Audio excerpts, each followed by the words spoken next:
السلام علیکم ویورز، میرے چینل پر خوش آمدید۔ اگر ویڈیو اچھی لگے تو لائک اور شیئر ضرور کریں۔ مزید ایسی ویڈیوز کے لیے میرے چینل کو سبسکرائب کریں اور بیل آئیکن کو دبانا نہ بھولیں۔ آج کی کہانی ہے امام قاسم علیہ السلام کی شہادت۔ جب کربلا میں حق و باطل کی جنگ شروع ہوئی اور بہت سے اصحاب شہید ہو گئے، حضرت قاسم علیہ السلام اپنے چچا کی خدمت میں حاضر ہوئے اور ان سے اذن جہاد طلب کیا۔ امام حسین علیہ السلام نے فرمایا، بھتیجے، تم میرے بھائی کی نشانی ہو اور میں چاہتا ہوں کہ تم زندہ رہو تاکہ مجھے تسلی رہے۔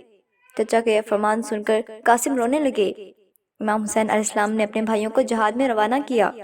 قاسم سر جھکا کر حیران ہو کر یہ منظر دیکھنے لگے۔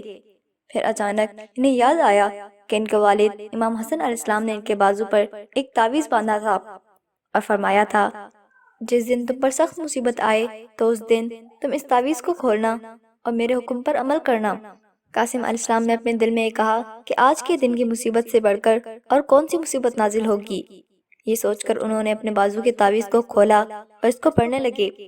تعویذ میں یہ عبارت تحریر تھی، میرے فرزند قاسم، جب تم اپنے چچا حسین علیہ السلام کو کربلا میں دشمنوں کے نرگہ میں دیکھو تو میری وصیت یہ ہے کہ تم اپنے چچا پر اپنی جان قربان کر دینا اور خدا اور اس کے رسول صلی اللہ علیہ وآلہ وسلم کے دشمنوں سے جنگ کرنا۔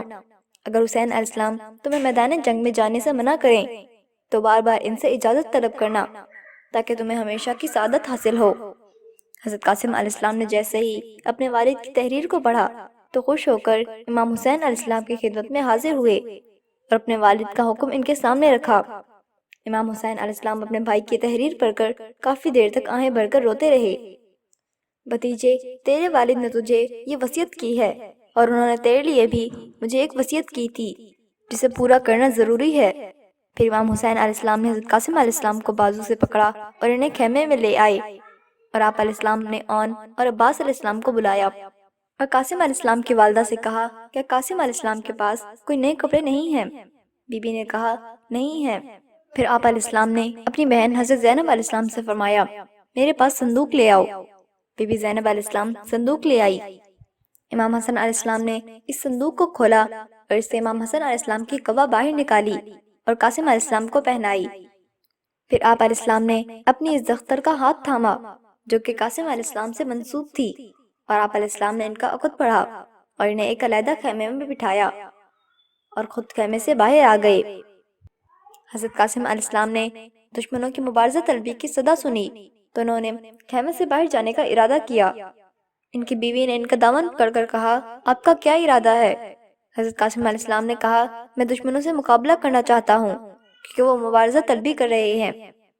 ان کی بیوی ان کے دامن سے چمٹ گئی۔ حضرت قاسم علیہ السلام نے ان سے کہا، میرا دامن چھوڑ دو، ہم نے اپنی شادی کو آخرت تک کے لیے مؤخر کر دیا ہے۔ آپ کی بیوی نے آنسو بہاتے ہوئے کہا، قاسم، آپ کہہ رہے ہیں کہ آپ نے اپنی شادی کو قیامت کے دن تک کے لیے مؤخر کر دیا ہے۔ قیامت کے دن میں آپ کو کیسے پہچانوں گی اور آپ سے کہاں ملاقات ہوگی؟ حضرت قاسم علیہ السلام نے ان کا ہاتھ پکڑا اور اپنے قمیض کے دامن کو پھاڑ دیا اور فرمایا، قیامت کے دن مجھے اس پھٹے ہوئے دامن کے ذریعے پہچان لینا۔ یہ کہہ کر قاسم خیمے سے برآمد ہوئے۔ انہیں موت کی طرف جاتے دیکھ کر تمام افراد عصمت رونے لگی۔ راوی کا بیان ہے کہ جب امام حسین علیہ السلام نے قاسم کو روانگی پر آمادہ دیکھا تو فرمایا، بیٹا، کہ تم اپنے قدموں سے موت کی طرف جانا چاہتے ہو؟ چچا جان، میں میدان میں کیوں کرنا جاؤں جبکہ میں یہ دیکھ رہا ہوں کہ آپ علیہ السلام دشمنوں میں تنہا کھڑے ہیں اور آپ علیہ السلام کا کوئی مددگار نہیں ہے۔ میں اپنی روح کو آپ علیہ السلام کی روح پر اور اپنے جسم کو آپ علیہ السلام کے جسم پر قربان کر دوں گا۔ امام حسین علیہ السلام نے قاسم کے لباس کو پھاڑا اور ان کے امامے کو 2 حصوں میں قطع کیا۔ پھر وہی امامہ ان کے سر پر باندھا اور انہیں کفن جیسا لباس پہنایا۔ قاسم کی کمر سے تلوار حمائل کر کے انہیں میدان کارزار کی طرف روانہ کیا۔ حضرت قاسم علیہ السلام میدان جنگ میں آئے اور عمر بن سعد کو مخاطب کر کے فرمایا، عمر، کیا تجھے خدا کا خوف نہیں آتا؟ اور اے دل کے اندھے، کیا تجھے رسول خدا صلی اللہ علیہ وآلہ وسلم سے شرم محسوس نہیں ہوتی؟ عمر بن سعد نے کہا، تم لوگ یزید کی بیعت کیوں نہیں کر لیتے؟ حضرت قاسم علیہ السلام نے فرمایا، خدا تجھے کبھی اچھی جزا نہ دے تو اسلام کا دعویدار ہے، اور رسول خدا صلی اللہ علیہ وآلہ وسلم کا خاندان سخت پیاسا ہے۔ پیاس کی شدت سے ان کی نظر میں دنیا تاریک ہو چکی ہے۔ کچھ دیر تک قاسم کھڑے رہے، کوئی بھی ان کے مقابلے پر نہ آیا۔ پھر قاسم خیمے کی طرف واپس آئے۔ جب آپ کی بیوی نے اپنے خاوند کو دیکھا تو کھڑی ہو گئی اور کہا، خدا کا شکر ہے جس نے موت سے قبل مجھے آپ کا چہرہ دکھایا ہے۔ قاسم خیمے میں آئے اور فرمایا، میں آپ علیہ السلام کے پاس نہیں بیٹھ سکتا کیونکہ لشکر کفار مبارزہ طلبی کر رہا ہے۔ پھر انہوں نے انہیں الوداع کہا اور خیمے سے باہر آئے اور گھوڑے پر سوار ہو گئے۔ حضرت قاسم علیہ السلام کے مقابلے پر ایک پہلوان آیا جو کہ اکیلا 1000 کے مقابلے میں لڑا تھا۔ آپ علیہ السلام نے اسے قتل کیا۔ اسی میدان میں حضرت قاسم علیہ السلام نے اس کے 4 بیٹوں کو بھی قتل کیا۔ اس کے بعد لشکر والوں نے آپ علیہ السلام پر حملہ کر دیا۔ حضرت قاسم علیہ السلام نے ان سے سخت جنگ کی، یہاں تک کہ آپ علیہ السلام کی طاقت جواب دے گئی۔ حضرت قاسم علیہ السلام نے چاہا کہ یزیدی فوج کے پرچمدار پر حملہ کر کے اسے قتل کر دیں۔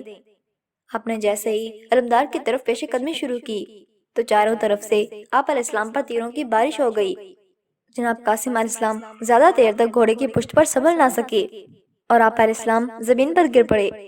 شیبہ بن سعد نے انہیں پشت پر ایک نیزہ مارا جو کہ سینے تک جا پہنچا۔ حضرت قاسم علیہ السلام خون سے لت پت ہو گئے اور انہوں نے آواز دی، چچا جان میری مدد کو پہنچے۔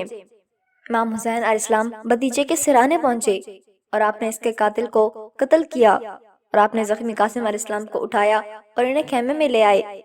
خیمے میں قاسم نے آنکھیں کھولی تو دیکھا کہ امام حسین علیہ السلام نے اسے اپنی آغوش میں لے رکھا ہے اور رو رو کر کہہ رہے ہیں، پیارے فرزند، اللہ تیرے قاتلوں پر لعنت کرے۔ تیرے چچا پر یہ بات انتہائی شاک ہے کہ تم اسے بلاؤ اور وہ نہ آئے۔ ان کافروں نے تجھے قتل کیا ہے، گویا وہ تجھے نہیں جانتے تھے اور انہیں یہ بھی علم نہ تھا کہ تمہارا والد کون ہے اور تمہارا دادا کون ہے۔